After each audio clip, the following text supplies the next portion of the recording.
ሰላም ጤና ይስጥልኝ ውድ ተመልካች አድማጮቻችን፣ ይህ ኤንቢሲ ወቅታዊ ዓለም አቀፋዊ ዝግጅታችን ነው። በዛሬው ዝግጅታችን የአሜሪካና የቻይና ፕሬዚደንቶች በቀጣይ ሳምንት ተገናኝተው በታይዋን ደሴት ጉዳይ በዋናነት ሊዶልቱ መዘጋጀታቸውን፣ ወዲያ ሩሲያ announces victory day ceasefire threatens missile strike on Kyiv if Ukraine disrupts celebrations።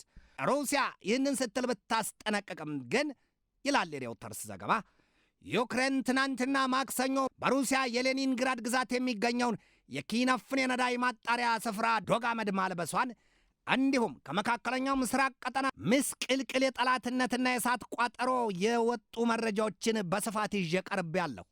እስከ ዝግጅቱ ፍጻሜ ድረስም አብራችሁኝ ትዘልቁ ዘንድ የአክብሮት ግብዣዬ የአየር ሞገዱን ሁሉ አሳብሮ ከልባችሁ ይድረስ የምላችሁ አዘጋጅቼ የማቀርብላችሁ ትዕግስቱ በቀለ ነኝ። እባብ ምንም ያህል አንሳ ብትታይም መርዟ ግን ገዳይ መሆኑን መዘንጋት አያስፈልግም ይሏል ኢትዮጵያኑ አበው። አለያም ደግሞ ምንም ብቀጥን ጠጅ ነኝ አለ ይሉትን መጠጥ ያስታውሱታል። ዓለም በተለያዩ ክፍሎቿ የሚሰሙባት ዜናዎች ለሁሉም ነዋሪዎቿ የቤት ሥራ ሆነው ይቀመጣሉም ይባላል። ከየትኛውም ወገንና አቅጣጫ ደግሞ አጥጋቢ ምላሽ የማይሰጣቸው ለዚህ ንግግር መነሻና ማሳያ ያደረግኩት ደግሞ ሰሜን ኮሪያን ነው። በዓለም አቀፍ ዜናዎች እንደምንሰማውና የምናውቀው ነገር ቢኖር ስለ ሰሜን ኮሪያ ጥቂቱን ብቻ ነው። ግፋ ቢልም ሀገሪቱ ሰሜን ኮሪያ በጦር መሳሪያ ዘርፍ በተለይም በኒኩለር ጦር መሳሪያና በረዥም ርቀት የሚሳይል አይነቶች የባለስቲክ ሚሳይል፣ የክሩይዝና የሱፐርሶኒክ ሚሳይሎች በዚያ ደረጃ ወጥ የሆነ ተጠቃሽ ስም ይዛለች ይሏታል። እንኪያስ ለደቡብ ኮሪያና ለጃፓን እንዲሁም ለአሜሪካ ጠንቅና ስጋት መጋረጧን፣ ከዚያ ሲያልፍ ደግሞ ያቺ ሀገር ሰሜን ኮሪያ በከባድ የድርቅ አበላ መጠቃቷን ሲያልፍም ከሩሲያና ከቻይና ጋር ጥብቅ ወዳጅነትና አጋር አባርነት ያላት መሆኑን ነው። ነገር ግን አሁን ከፒዮንግያንግ የሚወጡ መረጃዎች በዚያች 26 ሚሊዮን ዜጎች እናት ሀገሯ ሰሜን ኮሪያ የውስጥ ጉዳይ በተለይም ደግሞ በስልጣን የወደፊት ርክክብ ጉዳይ ሽኩቻና ውጥረቱ መጦዙን ያሳያል።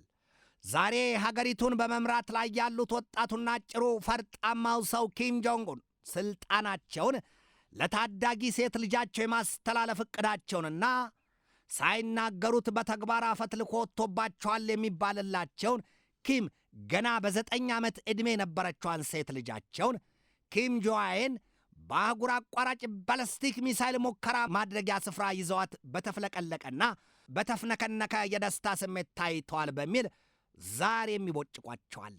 የደቡብ ኮሪያ የደህንነት ተቋማት ጎምቱ የስለላው ዓለም ሰዎችም ኪም ጆንጉን ልጃቸውን ከዚያን የ9 ዓመት ዕድሜዋ ጀምሮ ተተኪያቸው አድርገው መርጠዋታል፣ የወደፊቱን በትረ ሥልጣናቸውን ለመስጠት አጭተዋታል ሲሉ እምነታቸውን ይገልጣሉ። እኒያ ታዳጊዋ ሰው የኪም ጆንጉን ልጅ ኪም ጆአይ ዛሬ ላይ 13 ዓመቷ ላይ እንዳለች ይነገራል። በሌላም ዜና ግን ኪምን መብላቷን አላወቀች እጇን ታጠበችን ያደርጓቸዋል በሚል ስሌት የሚፈሩት ሰው እህትየዋ ኪም ዮጆንግ ወይዘሮ ወይም ወይዘሪት ለማለት ግልጥ ያለ ነገር አላገኘሁምና ነው። የሚሆነውን ሁሉ እያዩና እየጠበቁ ነው ይሏቸዋል። ኖርዝ ኮሪያ ስትሮንግ ዊመን ኢን ዌይቲንግ። ሰሜን ኮሪያ ለ8 10 ዓመታት በቀጠለው የሥልጣን መዋቅሯ የቤተሰብ የሥልጣን ውርስ ሥርዓትን ወይም እነርሱ ፓተርን ኦፍ ፓትሪሊኒያል ሳክሴሽን ይሉትን እየተከተለች መሆኗ ይነገራል። ያ ማለት ደግሞ ፍጹማዊ የሆነው ሥልጣን ከአባት ወደ ልጅ የሚተላለፍበት መሆኑን ልብ ይሏል። ፓትሪሊኒያል የቤተሰብ ወይም የዝምድና ለማለት ነው። የሰሜን ኮሪያው መሪ ኪም ጆንግ ኡን እህት ኪም ዮጆንግ ስልጣኑን አርገውና ወንድማቸው በጸና ታመው ለረዥም ጊዜ ቢተኙ ወይም ደግሞ ክፉን ያርቅላቸውና ቢሞቱ ስልጣኑን ለመጠቅለል ሲቋምጡ ይታያል። ነገር ግን ሴትዮዋ ተለብሰው የላት ትከናነበው አማራትን ሆነዋል ይሏቸዋል። ወንድማቸው ኪም ጆንግ ኡን ስልጣናቸው ለልጃቸው ለዚያች ለታዳጊዋ ለ13 ዓመቷ ለኪም ጆአዬ ሊያወርሷቸው ወስነዋል ነው የሚባለው። የስልጣን ነገር ሲነሳ በድሃውም ይሁን በሀብታሞቹ ሀገራት ያለው ነገር አስደናቂ ገጽታ አለው። ስልጣን ማገልገያ መሆኑን ዝንታለም የማይረዱና የማይገባቸው መገልገያ አድርገው ይቆጥሩታል። ስልጣን ሲመጣ ብዙዎች አንዳንድ ጊዜ በኢትዮጵያውያን የሀብታም በሽታ እየተባሉ የሚጠሩ እንዳሉ ማስታወስ ያስፈልጋል። የደም ግፊት፣ ኩላሊት፣ ሌሎች በሽታዎች የሀብታም በሽታዎች ይባላሉ። ስልጣንም ሲመጣ ደግሞ ሐሜትን የሚያህል በሽታ ይመጣል። ጥላቻን። ተቃውሞ ባህሪያዊ ነው። ተቃውሞ የፖለቲካዊ አቋም መገለጫም ነው። ትክክለኛ ተቃውሞ ሐሳብን መቃወም የሚያስችል ከሆነ የግለሰቦችን ወይም ደግሞ የሰዎችን ጥላቻ የማያንጸባርቅና ሐሳብን በተቃውሞ ማንጸባረቅ ካስቻለ ተቃውሞ ባህሪያዊ ነው። የየትኛውም ዓለም የዴሞክራሲ ነጸብራቅ ነው ይላሉ አዋቂዎቹ። ታዲያ የስልጣን ጉዳይ ሲነሳ የሚወዘውዛቸው የድሃውም ይሁን የሀብታሞቹ፣ የስልጥኖቹ አለያም ደግሞ ኋላ ቀሮቹ ወይም ደግሞ የታዳጊዎቹ እነዚህ ሁሉ መሳ ለመሳ ሆነው ታይተዋል ይሏቸዋል። ነገርን አዋቂዎቹ ነገርን ከስሩ ውሃን ከጥሩ ይሉትን። ሀብታሞቹስ ሀገራቸውና ሕዝባቸውን በሀብት ላይ ሀብት፣ በስልጣኔ ላይ ስልጣኔ፣ በእውቀት ላይ እውቀት፣ በዚያ ፊት አውራሪነት ለመምራት ነው ይሏቸዋል። የዛሬውን ጊዜ አይስማና ነገር ግን ታዳጊ የሚባሉት የዘላለማዊ ስያሜ የተሰጣቸው የሚመስሉት ድሃዎቹ ሀገራት ለስልጣን የመራኮታቸው ነገር ምንድን ነው ምስጢሩ ሲሉ የሚጠይቁትም ብዙዎች ናቸው። መልስ የሌለው ግን ስልጣን ከዶሮ ቅልጥም በላይ ይጥማል። ምንም የሚስተካከለው ማነጻጸሪያ ለጣፋጭነቱም ይሁን ለጣዕሙ የሌለው ጉዳይ ነው ሲሉ የሚሞግቱትም ብዙዎች ናቸው። ስልጣን ብዙዎችን የሚያከዳዳ፣ ብዙዎችን እምነት የሚያስጥል ስልጣን ከዚያ ክብር አውርዶ ለገንዘብ የሚነጥል፣ ከዚያ ክብር አውርዶ አድሎና ሌሎች አስከፊ ግብሮችን የሚያስፈጽም፣ ብዙዎቹን በዓለም ላይ የምንሰማቸው አስከፊና ዘግናኝ ድርጊቶች በስልጣን ከለላና በስልጣን ማናለብኝነት የሚፈጸሙ መሆናቸውን በየዜና ማሰራጫዎቹ እንሰማለን። ብዙዎች ትንታኔያቸውን አሊያም እነርሱ አናሊሲስ ሲሉ የሚሰሯቸውን ዘገባዎች ስናይ የስልጣን አባዜው ወይም ዳፋው አሊያም መዘዙ ብዙ ሆኖ እናገኛለን። ስልጣን ከሕዝብ ይመነጫል፣ ለሕዝብ አገልግሎት ይመለሳል። ከዚያም ስልጣን ለሕዝብ የሚረከብና ሕዝብ ደግሞ ለመረጠው የሚያስረክበው ይሆናል በየተራ። የትኛውም ሀገር ከየልጆቹ እየመረጠ ይገለገልበታል። ስልጣን ማገልገያ ነው እንጂ መገልገያ አይደለም። ይሄንን እወቁ የሚል የህሊና ድምፅ ሊሰማ ይገባል። ስልጣን የታሪክ ሽሚያንም ሲያመጣ እናያለን። ታሪክን በተዛባ አቅጣጫ ሲወስደውና ወደ ተሳሳተ መንገድ ሲመራውም የምናይበት ጊዜ ብዙ ነው። በአንድ ሀገር ብቻ አይደለም፣ በዓለማችን ላይ በሚገኙ ሀገራት በብዙዎቹ ያንን እንረዳለን። እኔ ነኝ ትክክለኛ አቋም ያለኝ፣ የኔ ሐሳብ ብቻ ነው ገዢውና አሸናፊው፣ አንተ አይደለህም። በአንድ ወቅት በላይቤሪያ የተፈጸመውን ጉዳይ ማስታወስ ትንሽ ይጠቅማል። ኤለን ጆንሰን ሰርሊፍ ያኔ እርሳቸው ፕሬዚደንት ከመሆናቸው በፊት በነበሩት ፕሬዚደንት በሀገር ክህደት ወንጀል ብዙ ታምተውና እስከ ፍርድ የዘለቀ ነገር አጋጥሟቸው እንደነበረ ይታወሳል። በኋላ ላይ ግን ሴትየዋ ፕሬዚደንት ሆነው ላይቤሪያን አገልግለዋል፣ መርተዋል። መጀመሪያ በአገር ክህደት ነበረ የተጠሉት፣ የተወነጀሉትም የተፈረደባቸውም። ነገር ግን በኋላ ላይ ያችን ክደዋታል የተባለላትን ሀገር ላይቤሪያን በፕሬዚደንትነት አገልግለዋታል። ፖለቲካ እስከዚህ ድረስ የዘለቀ ብዙ ምስጢር ቋጠሮ አለው። ታዲያ ከዚያ ከሰሜን ኮሪያ ጉዳይ የስልጣን አባዜ ካመጣው የውስጥ ሽኩቻ መለስ ስል ከዚያው ከእስያ ቀጠና የቻይናና የአሜሪካን ፕሬዚደንቶች የቀጣይ ሳምንት የድርድር ቀጠሮ ላነሳ ወድጃለሁ።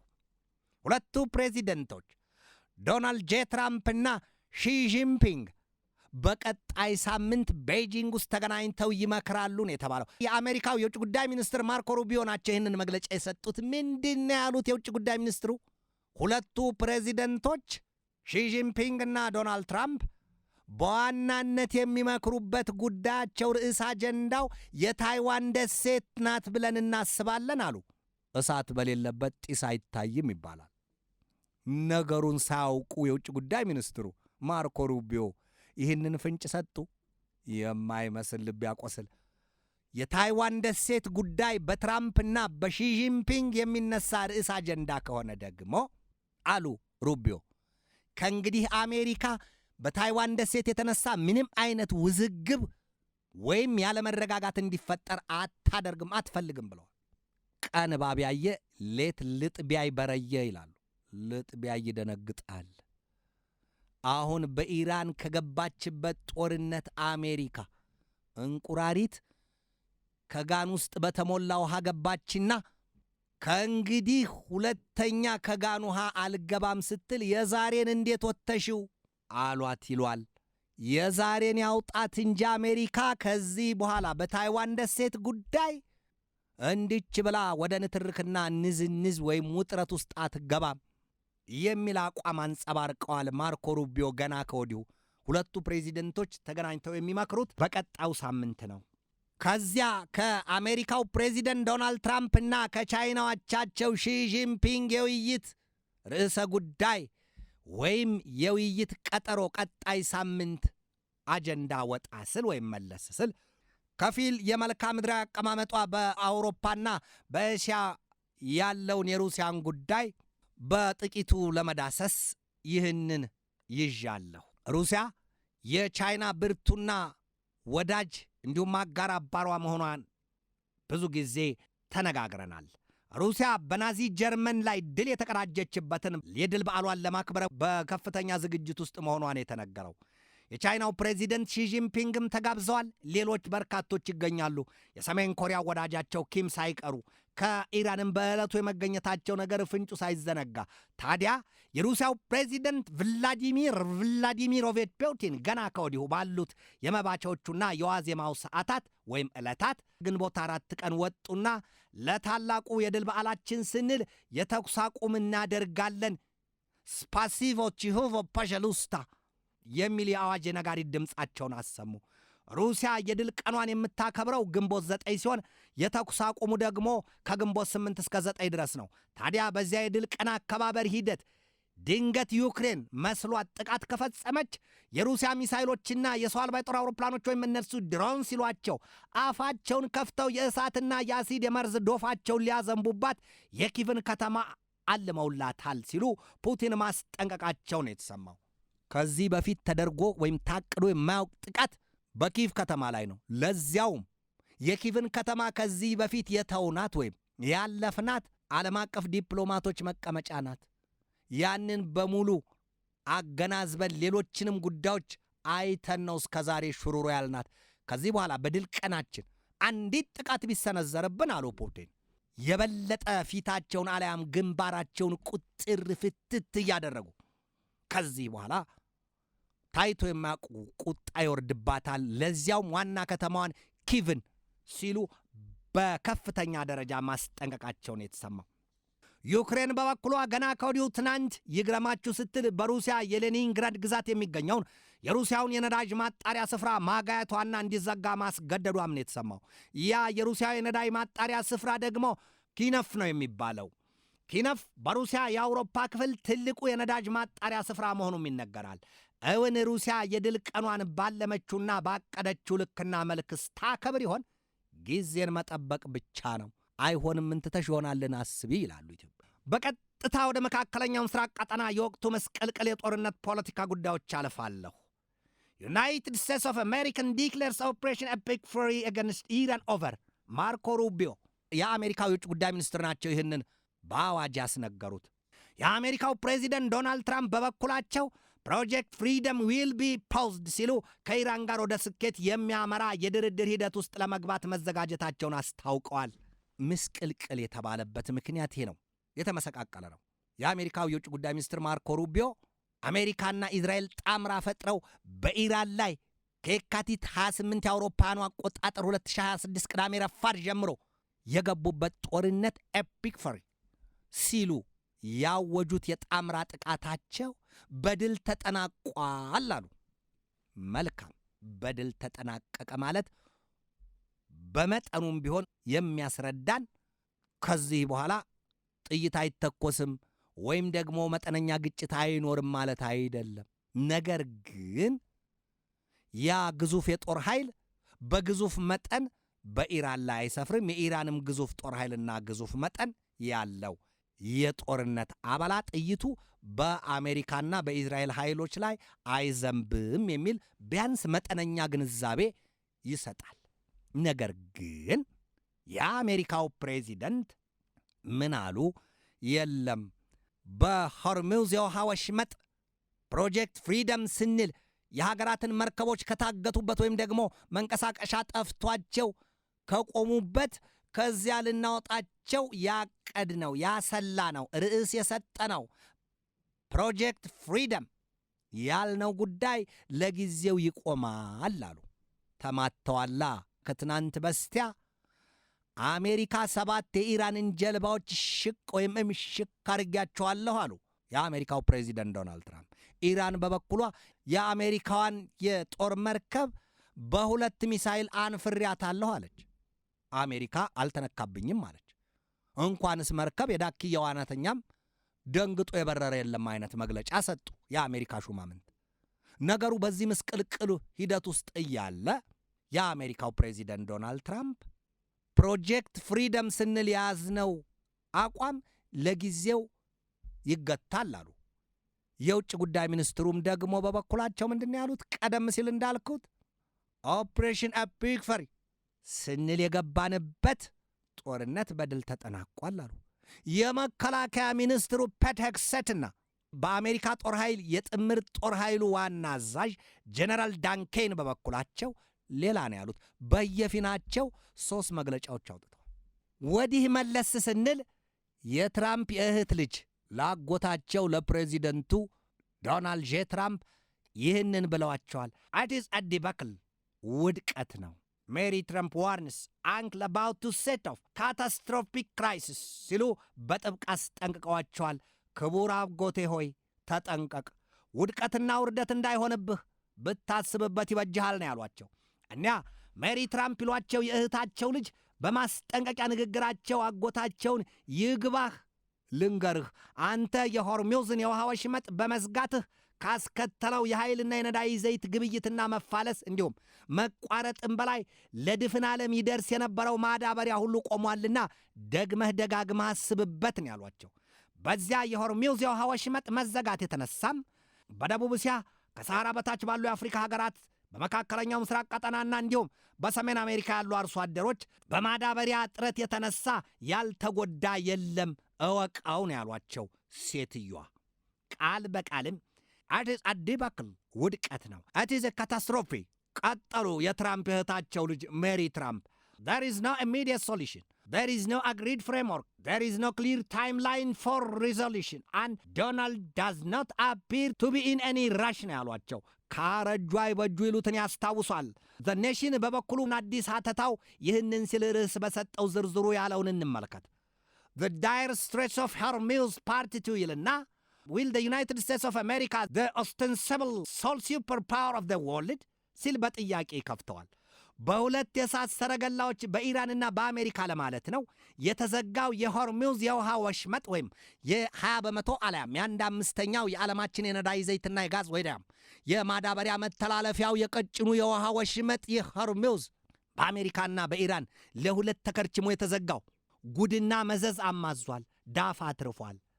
The dual blockade of the Strait of Hormuz by the United States and Iran are perhaps the most ludicrous aspects of the Middle East impasse በጣም ሲበዛ አወዛጋቢና ውስብስብ አስከፊ ሁኔታ ማለት ነው። የሆርሙዝ ጠባብ የውሃ መተላለፊያ ወሽመጥ ከፊሎቹ ሰርጥ እያሉ የሚጠሩት ማለት ነው። አሜሪካ ቅድሚያ በሆርሙዝ ወሽመጥ የሚገቡና የሚወጡትን መርከቦች እንቅስቃሴ ዘግታለች። ቀጥሎ ደግሞ ሰፊውን የፋርስን ባህር ለመዝጋት ተሰናድታለች ይሏታል። የሆርሙዝ ወሽመጥ ግን በሚያስደንቅ መልኩ የኢራን ሉዓላዊ አካል ክፍል ነው ይሉታል። የሆርሙዝ የውሃ መተላለፊያ ቀጭኑ ወሽመጥ በርካታውን የዓለም ክፍል የሚያገናኙ የኢንተርኔት ገመዶች የተዘረጉበትም ስፍራ መሆኑን መገንዘብ ያሻል ነው የሚለው የወጣው መረጃ። የነዳጅ ዘይትና የማዳበሪያ መተላለፊያ ብቻ አይደለም። ታዲያ በሆርሙዝ ወሽመጥ ምንም አይነት ረባሽ ሁኔታ ከተፈጠረ any disruption of digital communications could crucially upend regional and global economies። ይህ እየተባለ ባለበት ሁኔታና ጊዜ ዩናይትድ ስቴትስ ኦፍ አሜሪካ ዲክሌርስ ኦፕሬሽን ኤፒክ ፍሪ አጌንስት ኢራን አቨር የሚል አዋጅ አስነግራለች። ፍየል ወዲያ ቅዝምዝም ወዲህ ጦርነቱ ተጠናቋል። ወዲህ ደግሞ ገና ግዙፍ ኃይሏን አዘጋጅታ አሜሪካ ምናልባትም ከ50 ሺህ በላይ ጦር ኃይሏን አዘጋጅታ አሜሪካ ከኢራን ጋር ወደ ግዙፍ ጦርነት ልትገባ አይደለም ወይ ይላል የወጣው መረጃ። አሜሪካ ያንን የምታደርግበት ወይም አዲሱና ሌላውን ግዙፉን ጦርነት የምትከፍተው ደግሞ ኢራን ያብላላችሁን ያንን የዩራኒየም ንጥረ ቅመም ለመቀማት ነው፣ ከኢራን ለመመንተፍ ነው፣ ለመንጠቅ። አሜሪካ በኢራን ላይ የማያዳግም የወታደራዊ አማራጭ ተጠቅማ ኢራን ያብላላችሁን በእነርሱ አጠራርም ኒውክሊር ዳስት ወይም የዩራኒየም ውህድ ለመቀማት መዛት መፎከሯ ሲነገር የአሜሪካው ፕሬዚደንት ዶናልድ ትራምፕ የሆርሙዝን ወሽመጥ ዳግም ለማስከፈት የያዙትን አቋም ትተው ከኢራን ጋር ወደ ድርድር የመመለሳቸው ዜና ተሰምቷል። ትራምፕ አሉ ፕሮጀክት ፍሪደም ዊል ቢ ፓውዝድ። ይሄ በከፍተኛ ደረጃ ውዝግብ ውስጥ ያለ ጉዳይ ነው። ስለምን ጦርነቱ ተጠናቋል ከተባለ እንደ ማርኮ ሩቢዮ ሁሉም ነገር ያበቃል፣ ከዚህ በኋላ የሆርሙዝ ወሽመጥ ተከፍቷል ተዘግቷል የሚል ነገር የለበትም፣ ወደ ነበረው ወደ ቀደመው ዘመኑ ይመለሳል፣ ክፍት ነው፣ መርከቦች ይንቀሳቀሳሉ፣ ያሻቸውን ጭነው ያሻቸው ይወጣሉ፣ ይገባሉ። ይሄ ነው የሚሆነው ነው የተባለው። ግን ደግሞ ለዚያም ነው ምስቅልቅል ይዘት አለው የሚባለው። በዚህ ሁሉ ሂደት ታዲያ የታመሰው ወይም የተመሰቃቀለው የምድራችን ወይም የዓለም የሰላም ጉዳይ ነውና ስለ ሰላም ማን ምን ተናገረ? በዚህ ጊዜ ሂደት ማን ስለ ሰላም ዘመተ? ማን ስለ ሰላም ነጭ አርማውን አነሳ? ነጭ አርማ ማንሳት ይቅር፣ ስለ ሰላም ማን ወጥቶ ይህንን አለ ያንን ተናገረ እንበል። ሰላም ከልብ የሚመነጭ ለተቀረው ዓለም የሚደርስ የሚተርፍ ሰላም። ወደ ኤንቢሲ ተመልካች አድማጮቻችን የዛሬን በዚህ ተሰናበትኳችሁ። ነገ በሌላ ርዕሰ ጉዳይ እንገናኛለን። እስከዚያው ከልባችን እስከ ዓለማችን ሰላም ተመኘሁ። በድጋሜ ሰላም።